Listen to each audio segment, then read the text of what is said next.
¿Cuál fue tu momento de, oh, mierda, esta persona es un psicópata, al conocer a alguien? Un niño con el que iba a la escuela primaria me invitó a su casa un día después de clases. No mucha gente hablaba con él porque era una escuela privada y él solo estaba allí porque su papá era el jardinero. No quería ir, pero tampoco quería ser grosero como todos los demás, así que dije que sí, aunque no podría quedarme mucho tiempo. Fuimos detrás de su casa y había varios lugares en el césped donde no había hierba. En algunos había un solo palo sobresaliendo en el centro, mientras que en otros había un tubo de plástico delgado asomando. Él estaba muy emocionado mientras empezaba a desenterrar uno de los lugares con una manguera que salía. Sacó un frasco con un pajarito muerto dentro. La manguera estaba metida a través de un agujero en la tapa para dejar entrar aire. Me dijo que le gustaba enterrar cosas vivas. A veces sellaba el frasco herméticamente, otras veces les dejaba una manguera de aire, e incluso les ponía un poco de comida y agua para mantenerlas vivas por más tiempo. Dijo que no se pueden enterrar demasiado profundo porque si no, no se escucha cómo intentan escapar. Ocasionalmente echaba agua por los tubos para terminar con la vida del animal. Yo tenía entre 8 y 10 años en ese entonces. Ahora tengo 52 y todavía me enferma pensar en eso. Tengo algunas anécdotas sobre mi padre. No estoy segura de si es un verdadero sociópata o psicópata, pero también puede que yo esté en negación.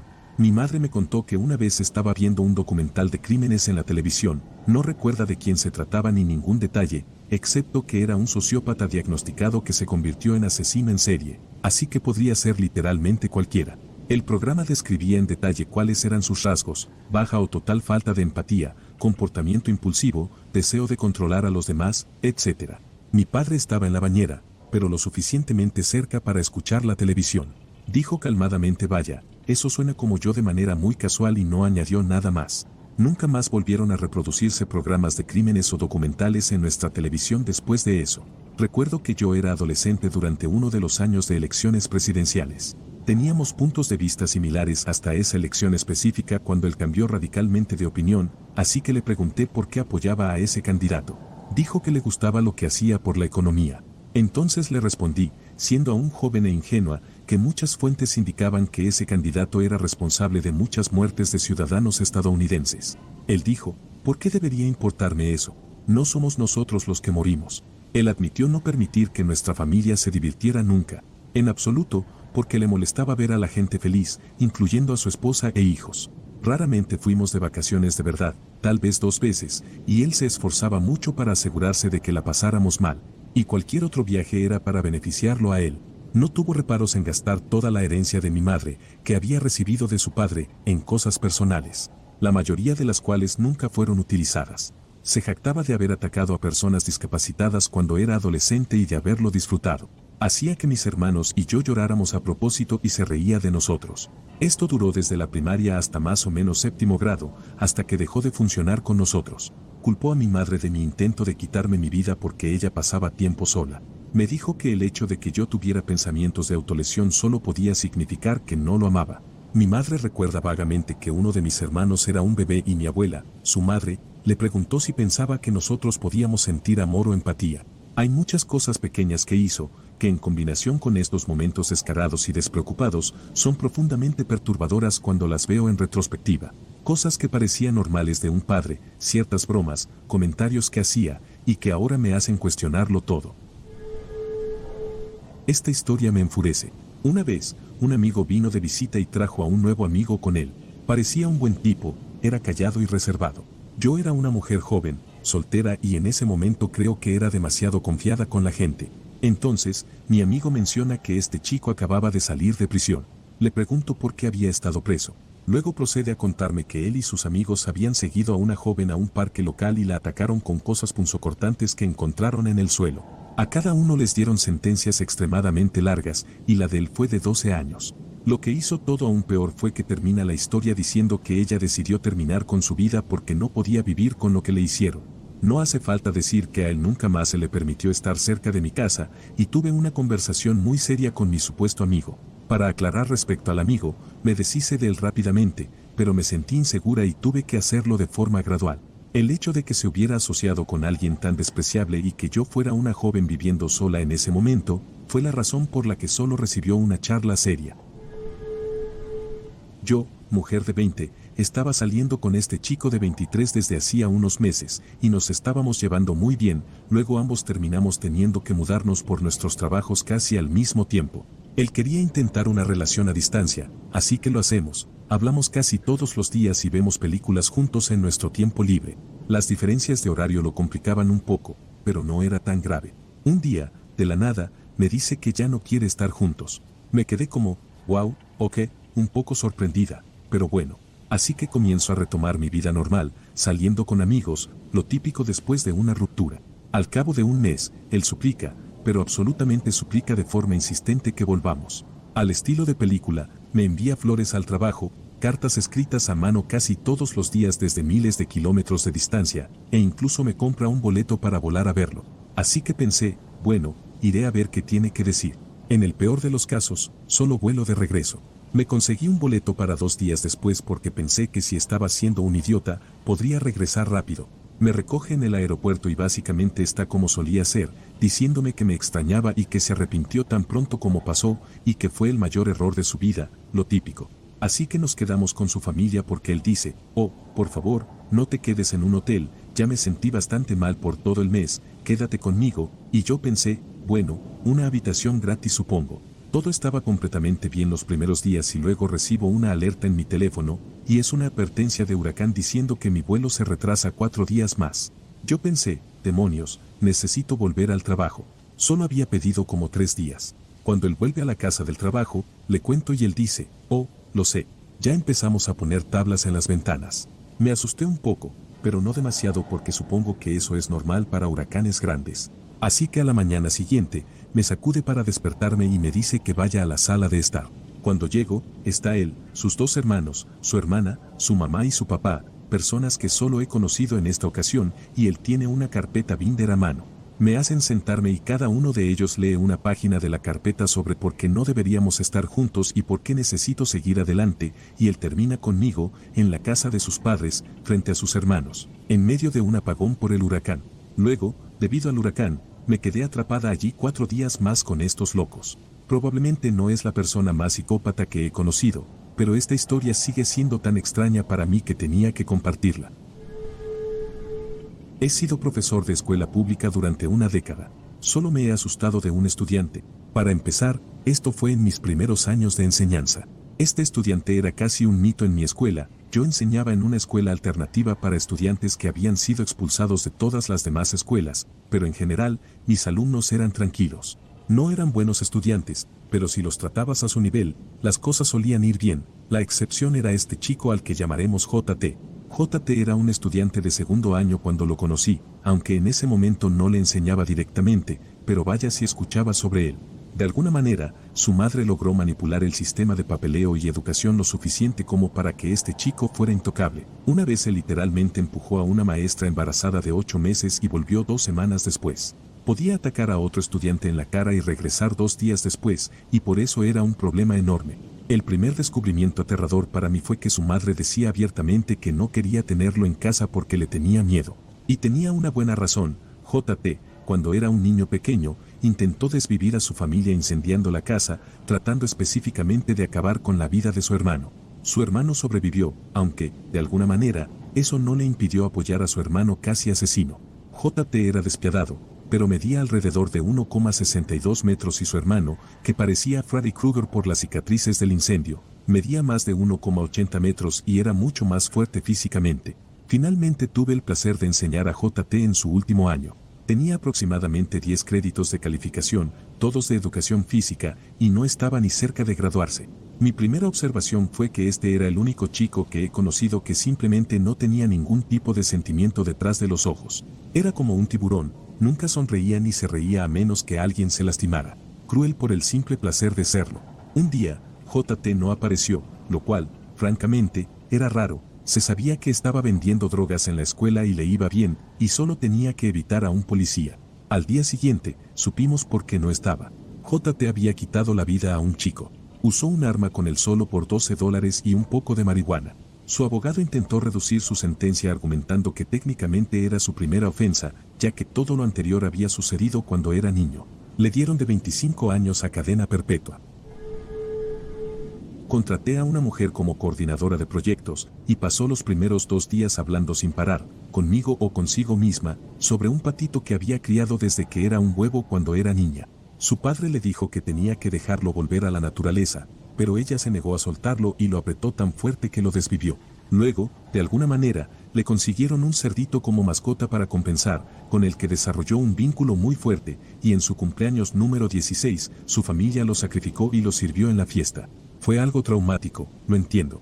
Pero ella se giraba y me contaba sobre cómo mató a su pato y cómo su alma pasó al cerdo, luego ella se lo comió y ahora tiene el alma del pato en ella para siempre, cada 10 minutos. Y no es broma, no dejaba de hablar de eso. Duró 4 días antes de renunciar espontáneamente sin previo aviso un viernes, dejándome una nota para encontrar el lunes por la mañana. Le dijo a Recursos Humanos que era porque yo no tenía infraestructura ni un marco de trabajo y que era un idiota.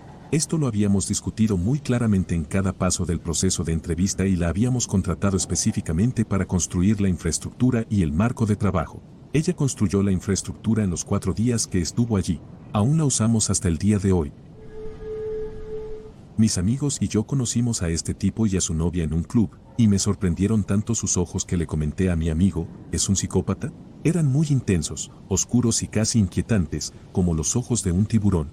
Sin embargo, después de esa noche, nuestro grupo de amigos se unió al suyo y él resultó ser muy encantador, carismático y divertido para salir a bailar. Era un bailarín increíble. Te hacía sentir como un buen amigo y les decía a sus amigos cuánto les apreciaba y cuánto le gustaba estar con ellos, incluyéndome a mí. Recuerdo una vez que me pidió dinero prestado después de que había bajado la guardia con él. Acepté y me recogió del trabajo para ir al banco. No sé cómo, pero terminamos hablando de terapia y de que yo estaba yendo a una. Me dijo, ya que a veces no tenía filtro, que tal vez él debería ver a un terapeuta, ya que realmente no le importaba a nadie ni sentía nada por nadie, excepto por su hija. Eso incluía a su novia, su familia, realmente a nadie. No tuve una gran reacción, ya que lo encontraba como una persona interesante y quería su aprobación. Después de eso, le presté dinero y él me lo devolvió rápidamente, pero mi grupo de amigos se fue disolviendo poco a poco y nunca volví a hablar con él. Recuerdo que su novia y yo tuvimos una conversación en privado en una fiesta justo antes de la pandemia, y ella me contó que su relación era horrible y que había intentado alejarse varias veces, pero no podía. No es una historia súper aterradora como otras, pero es un caso interesante de ver señales de alerta con el tiempo, posiblemente confirmando una impresión inicial. Mi ex prometido me dijo que, si yo quedaba embarazada de una niña antes que de un niño, me haría caer por las escaleras para que la perdiera, tantas veces como fuera necesario hasta que tuviéramos un niño primero. Terminamos la relación, pero después me convenció de que hablara con él para arreglar las cosas. Me subí a su coche y procedió a explicarme, con mucha calma, que no importaba si volvía con él o no, mientras se dirigía a la autopista. Le pregunté a dónde íbamos y se quedó completamente en silencio. Comenzó a acelerar, pero el tono de su voz nunca cambió cuando finalmente habló y empezó un monólogo sobre nuestro amor y cómo estaríamos juntos para siempre, sin importar cuántas personas intentaran separarnos y sin importar si yo lo veía en ese momento o no. Le volví a preguntar a dónde íbamos, y él dijo que a un estado vecino donde nadie nos conocería ni nos encontraría, con una sonrisa muy perturbadora, una que aún vive en mi mente pero que no puedo reproducir. Todo de manera muy tranquila. Tuve que llamar a mi madre y ella tuvo que calmarlo, le hace rogarle, para que me trajera de vuelta a casa. Bonus añadido, cuando volví a casa y me negué a verlo, él se quedó fuera de la casa de mi familia durante todas las horas de la noche y empezó a cantar canciones por teléfono sobre cómo iba a quemar mi casa y a desvivir a todos los que estaban dentro si yo no salía a hablar con él. Me sucedió en una cita. Ella llegó tarde, pidió de inmediato una bebida y una hamburguesa, y luego me dijo que había llegado tarde por un asunto familiar. Antes de que llegara la hamburguesa, mencionó que tendría que acortar nuestra cita porque tenía una cena familiar. Yo le dije, ok, todo bien. Luego me contó que había pasado algo muy loco, donde su hermana conoció a un chico en Tinder y terminaron yendo juntos a una barbacoa familiar, y de ahí se casaron. Antes de que llegara su hamburguesa, dijo, ¿no sería gracioso hacerle una broma a mi familia? Como que tú y yo fuéramos a mi barbacoa familiar y dejar que todos asumieran que nos llevábamos muy bien y pensarían que íbamos a casarnos. Admito que también fui el psicópata en esta historia porque acepté. Las papas majadas estaban muy buenas. Ella pasó toda la noche presentándome como su futuro prometido y después de eso tuve que tomarme un descanso de Tinder. En una fiesta conocí a una amiga de una amiga que trabajaba como enfermera en un hospital local. Era del tipo de persona que suspiraba profundamente y usaba el estrés único de su trabajo para obtener la atención que buscaba. Tomó el protagonismo con gusto y empezó a hablar sobre lo difícil que era su trabajo. Cuando le pregunté si había cosas que le gustaban de su empleo, ella sonrió y explicó que trabajaba principalmente en maternidad. Sin embargo, sus anécdotas no tenían nada que ver con las madres o los bebés, hablaba principalmente de lo maravilloso que era estar a cargo de las vidas de estas mujeres. Explicó lo frágiles que eran en esos momentos y cómo, incluso después del parto, ella era la única en la planta durante horas que podía prever si habría complicaciones que cambiarían la vida de las pacientes. Brillaba de satisfacción mientras explicaba cómo la vida de esas personas estaba en sus manos. La conversación tomó otros rumbos entre los asistentes de la fiesta, pero ella la recondujo al tema de las experiencias en la escuela secundaria. Compartió una anécdota sobre cómo la rechazaron para un puesto avanzado en el coro, y culpó únicamente al mal juicio del instructor. Años después, dijo que pudo cantar en el funeral del instructor. Nunca olvidaré el orgullo que mostraba al tener control sobre la vida de otras personas. Me pareció la manifestación más básica del mal. Después de mudarme a una nueva ciudad hace unos años, mi mejor amigo vino de visita, ambos somos hombres de más de 30 años. Estábamos en un bar cuando un tipo nos pidió sentarse con nosotros porque no había mesas libres afuera. Está bien. Siendo educados, empezamos a hablar con él. Nos contó que era camionero y que solo estaba pasando la noche en la ciudad y en algún momento mencionó que era exmilitar. A partir de ahí, las cosas comenzaron a ponerse raras, pero de manera gradual, como la metáfora de la rana en agua que se calienta lentamente. No solo había estado en el ejército, sino que tenía un hermano, podría haber sido un gemelo, no lo recuerdo bien, que trabajaba en la CIA, infiltrado en Rusia. Mi amigo y yo empezamos a notar poco a poco que este tipo estaba un poco demasiado interesado en nosotros. Eventualmente pedimos nuestras cuentas y decidimos ir a otro bar, pero el tipo nos siguió, contando historias cada vez más inverosímiles sobre su tiempo en el ejército. Finalmente, confesó que no había ningún hermano, él era el espía que había estado infiltrado en Rusia. Lo que me llamó la atención fue cómo, aunque sus historias se volvían cada vez más ridículas, su actitud era extremadamente seria, aunque un poco exagerada. Y la intensidad empezaba a ponerme la piel de gallina.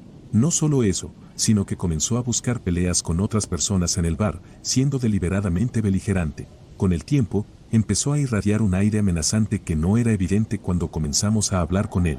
No se enfadó directamente con nosotros, pero era como si estuviera demostrando lo intimidante que podía ser, sugiriendo que nos convenía mantenernos en su lado bueno. Finalmente, me llevó a un lado y, de repente, empezó a hablar con un acento ruso, no muy convincente. Resulta que nunca había sido un espía para Estados Unidos, y que era un doble agente ruso. Creo que esto fue suficiente para mí. A pesar de que teníamos cuentas abiertas en el bar, mi amigo y yo esperamos a que el tipo fuera al baño, abandonamos nuestras tarjetas y nos fuimos lo más rápido posible. Conocí a este tipo, al que todos llamábamos Ranger Dead, a través de un amigo. Era un ex ranger del ejército, con múltiples despliegues en Irak y Afganistán, varias medallas heroicas y parecía ser un buen tipo en general.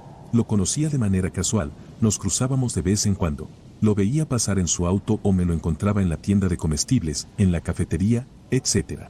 Vivía en la ciudad y, por todas sus apariencias y acciones, parecía una persona normal. Un día, mientras volvía caminando del laboratorio, se detuvo y me ofreció llevarme a casa. Sabía dónde vivía y había estado allí algunas veces para reuniones o convivencias, o lo que fuera. Dije que sí y me subí. Ranger Dead y yo llegamos a una intersección sin control, una intersección de 4 caminos sin señales de alto en ninguna dirección. Básicamente, el que llega primero pasa, nada complicado y fácil de manejar. Bueno, por alguna razón, Ranger Dead perdió la cabeza. La pobre persona que acababa de llegar a la intersección antes que nosotros empezó a avanzar de nuevo, como debía hacerlo, sin problemas. Pero Ranger Dead pisó el acelerador a fondo. Su Dodge Ram a toda velocidad aplastó un Toyota Prius.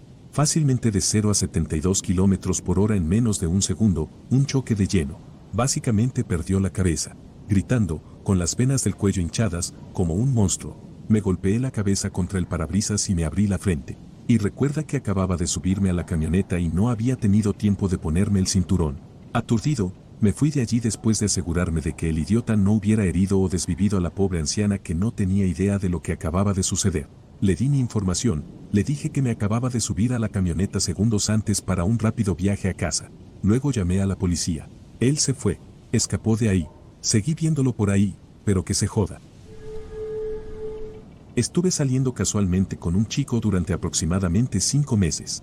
Me mudé a un nuevo apartamento y le envié fotos del interior antes de mudarme. Él se fue de viaje a Escocia y se molestó porque no estaba respondiendo sus videollamadas a medianoche. Decidí que no estaba interesada en continuar nada más debido a su constante insistencia e inseguridades. Ya me había mudado y estaba trabajando en desempacar cuando, de repente, escuché un golpe en mi puerta. Encontró donde vivía solo con una foto del piso de madera y algunas ventanas. No tengo la ubicación activada para mis fotos, así que no había manera de que pudiera haberlo encontrado a partir de algo tan simple. No vio nada raro en eso y procedió a empujar la puerta y a suplicarme que lo dejara entrar. Inmediatamente cerré y bloqueé la puerta y me aseguré de que escuchara el sonido de mi arma al amartillarse. Se fue y no he vuelto a saber de él, afortunadamente. Un día estaba conduciendo a casa desde el trabajo alrededor de las 3 de la tarde en un día soleado. Vi a un hombre haciendo autostop desde un pueblo que está al sur de mi pueblo, así que decidí detenerme y darle un aventón. Salta dentro, lleva una mochila, la lanza en la parte trasera, me agradece mucho y nos ponemos en marcha. Estuvimos charlando y me contó que está tratando de hacer autostop para un viaje de unas 7 horas hacia el norte desde donde estamos ahora. Le dije que podía llevarlo unos 45 minutos al norte. Todo iba bien hasta que empecé a preguntarle por qué iba allí, y me dice, oh, sí, quiero ir de campamento por esa zona porque tengo que recuperar algo. Y yo le digo, oh, qué bien, ¿a qué vas? Él responde, bueno, la policía está tras de mí y han estado tratando de encontrarme durante bastante tiempo, pero sigo cambiando de cuerpo y así no pueden encontrarme. Así que he dejado un cuerpo cerca de este pueblo y voy a cambiarme a él, y una vez que lo haga, puedo hacer autostop por todo el país de manera segura. Este tipo no cambió su voz mientras me contó esto, ni su apariencia, ni se volvió de repente súper aterrador. No estaba tratando de engañarme, lo dijo como si fuera lo más normal del mundo. Así que ahora estamos en medio del campo. Tengo que seguir hasta que lleguemos a mi pueblo antes de poder sacar a este tipo que estaba loco de mi auto.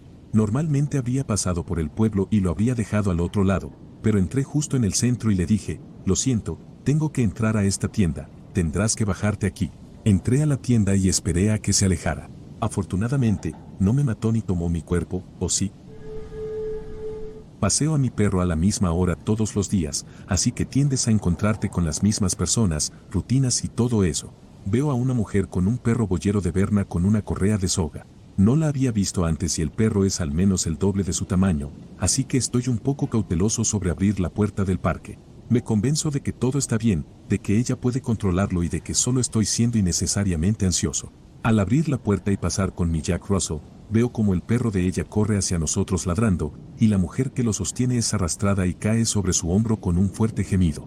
Rápidamente agarro a mi perro y retrocedo por la puerta, cerrándola de golpe detrás de mí mientras escucho a la mujer gritar, está bien, es amigable, solo quiere saludar, mientras este enorme perro salta contra la puerta, ladrando y gruñendo. Mientras me alejo de la puerta, ella grita desde el suelo, maldito cobarde. No seas tan cobarde, saluda. Solo quiere jugar con tu perro. Fue un giro de eventos tan surrealista, no tengo idea de qué demonios le pasaba a ella o a ese perro del demonio, pero decidí caminar rápido hacia mi casa con mi perro y dejarla en el suelo con el perro gruñendo en la puerta. Esto fue hace unos 3 años, pero aún me pregunto cuál era el plan de esa mujer y si realmente quería que me atacaran a mí o a mi perro. Hace unos meses terminé una amistad con un amigo cercano. Nos conocíamos desde el segundo año de la escuela secundaria, así que prácticamente crecimos juntos. Un tiempo después de que comenzara nuestra amistad, él se volvió muy dependiente de las relaciones y cuando éstas terminaban, caía en una espiral muy profunda. Una relación en particular lo hizo desmoronarse por completo. Yo lo ayudaba durante el proceso de duelo, pero se volvió tan intenso y su necesidad de consuelo se volvió tan asfixiante que incluso su propia madre me llamaba para que consolara a su hijo. Y si no tenía tiempo o simplemente no era suficientemente consolador, él se desquitaba y gritaba. Incluso una vez me llamó para mostrarme cómo había destrozado y apuñalado las pertenencias de su ex que habían quedado en su casa. En ese momento, empecé a ver su verdadera personalidad. Un día estábamos hablando y mencioné una discusión pasada que tuvimos que pensé que era graciosa, y él se enojó y explotó diciendo, bueno, no sabía que eso te haría sentir mal. Me dejó perpleja y fue como si algo hiciera clic en mí, y me di cuenta de que no podía tener a una persona así en mi vida.